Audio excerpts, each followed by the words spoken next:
Jean, o que você falou mesmo? Grandes conquistas começam com pequenas loucuras. Anote aí, né, no Instagram. Algumas pessoas que me seguem, que acompanham o meu trabalho, advogados, estudantes, enfim, e que gostam de perguntar como que foi essa minha ida pro júri, né? Foi despertada, talvez, essa paixão, por assim dizer. Esses dias eu escutei de um colega, falou assim, parece que você descobriu sua vocação pro júri. Eu não sei se ele foi irônico ou não, né? Eu fui forçado, né, jogado no júri. E tá bom aqui? Tá ótimo. Então vamos lá. Sempre falo da importância que alguns amigos tiveram na minha vida. Eu saio de um colégio extremamente fraco, por assim dizer. Acho que não incentivava ninguém a descobrir seus verdadeiros talentos. E eu vou para um colégio, faz sorte, né, entre aspas, fazer ensino médio, e nesse colégio eu tive o privilégio de conhecer alguns dos amigos que eu carrego até os dias atuais, amigos esses, que de certa forma, às vezes, eu acho que nem eles sabem, né, disso. Já falei para alguns, assim, em particular, em algumas gravações que eu já fiz anteriormente no Instagram, mas eles tiveram uma importância assim, fundamental na minha vida, porque de certa forma, né, ali, ó, apenas com a convivência que eu tive com eles, eles me fizeram perder a timidez e realmente me descobrir de certa forma. Então o ensino médio para mim foi assim, extremamente importante. E porque quando eu chego na advocacia, né, essa questão de ser um pouco cara de pau, de perder um pouco a vergonha, né, de realmente conseguir comunicar e comunicar bem, né, desde um servidor no fórum, juiz, promotor, etc e tal, todas as espécies. Mas os casos começaram a chegar até nós, até o escritório. E aí, até a primeira fase do rito do júri, a instrução, as audiências de instrução e julgamento, tanto eu quanto o Vitor, nós fazíamos normalmente muito bem, diga-se de passagem. E ficávamos ali torcendo, né, para ninguém ir a júri, mas nós sabemos hoje, com a maturidade que nós temos hoje, que na verdade praticamente 99% dos casos chegam a júri popular.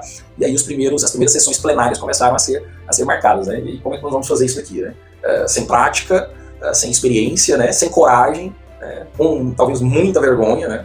O receio, sei lá, eu acho que é um misto, né, de sentimentos assim, que passa na cabeça da gente em situações como essa. Mas aí nós arrumamos um advogado. Não vou citar nomes aqui hoje. Nós arrumamos um advogado que, ainda que com uma pouca experiência, mas ele já tinha um pouquinho mais de coragem ali, de subir no plenário. Né? E com o tempo, eu confesso que ele começou a ficar bom, viu? Bom, e eu falo que acho que eu tenho uma grande participação nisso, porque ele fez para nós inúmeros plenários, né, a nosso pedido. Então, quando nós chegávamos nessa fase, nós contratávamos esse advogado, e esse advogado, então, ele nos representava. Né? Esse advogado, então, representava o nosso constituinte, o nosso cliente, obviamente, tanto eu quanto o Vitor acompanhávamos ele ali no plenário, e com o tempo nós começamos a pedir ali 2 minutinhos, 3 minutinhos, 5 minutinhos, falar uma coisa no início, no final, né, para poder perder um pouquinho ali do medo, do receio, mas ele sempre à frente.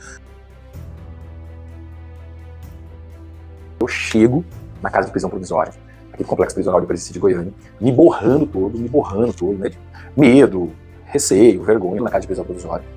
Né, com medo de ali encarar o cliente e falar para ele, olha, infelizmente eu não vou poder fazer sua defesa, o fulano, né, o doutor, o advogado, o colega, que a gente estava contando com ele, foi embora, mudou para os Estados Unidos, tá lá fazendo outras coisas da vida e não vai estar por aqui. Mas mesmo assim, vou lá, encaro, falo para ele fala, não, doutor, você vai fazer meu júri sim, eu falei, fulano, vou chamar ele de Mévio, o pessoal do direito penal vai entender a referência. Você, não sei se você chamava ele de doutor, senhor, você, enfim, mas você vai fazer meu júri. Eu falei, que jeito, Mévio, não tem como eu fazer seu júri de maneira alguma. Não dou conta, não tô preparado para isso, não sei, né, o que a gente vai, o que eu vou aprontar. Não se preocupe, fica calmo, fica tranquilo, que eu vou te mostrar o que é que você vai mostrar pro jurado, o que você vai falar pro jurado, qual que é o caminho que você vai seguir nesse plenário. Ele falou assim pra mim, ninguém conhece esse processo melhor que eu.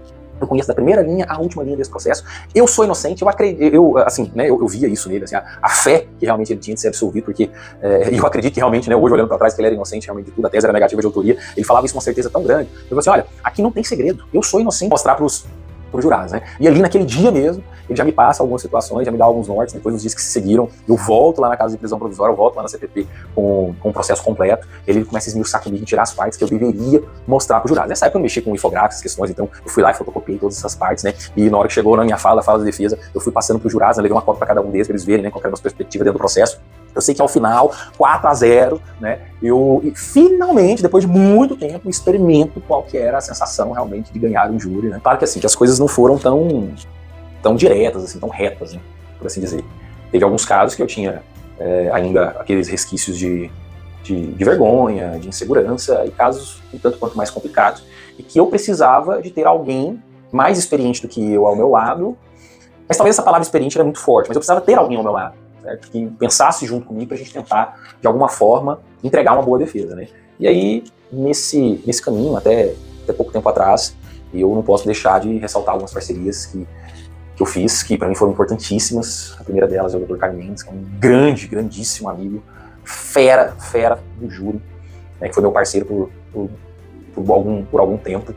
Né, e aí, diferentemente daquela situação inicial que eu narrei aqui, nós já dividimos a responsabilidade. Eu lembro até hoje, um dia que nós fomos fazer um júri lá em São Miguel do Araguaia, né? E aí o Dr. Douglas Shiguri, grandíssimo também promotor de justiça, ele brinca com a gente ao final do júri, né? Ele vai ver esse vídeo, esse vídeo ele fala assim: me senti na Ágora, na antiga Grécia, né? Nunca tinha visto isso, 2 advogados fazendo júri ao mesmo tempo, porque em regra se divide, né? Um fala uma parte, outra fala outra parte, mas não. Eu e o Caio, nós nos levantávamos juntos, ele ficava de um lado, eu ficava de outro, e a gente ia trocando as falas, né?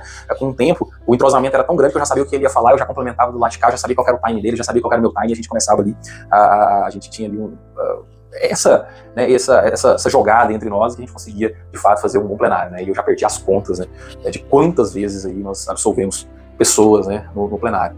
E além do Caio, o Dr. Gabriel, o Dr. Alex, e com o tempo, outras pessoas passaram a me procurar para fazer o plenário delas, né? Por assim dizer, me usarem como usei o fulano lá atrás, né? E aí as pessoas hoje em dia me perguntam, né, qual que é o segredo para poder ganhar um júri. Eu falo, é estudar o processo como o Mévio estudou o processo dele próprio.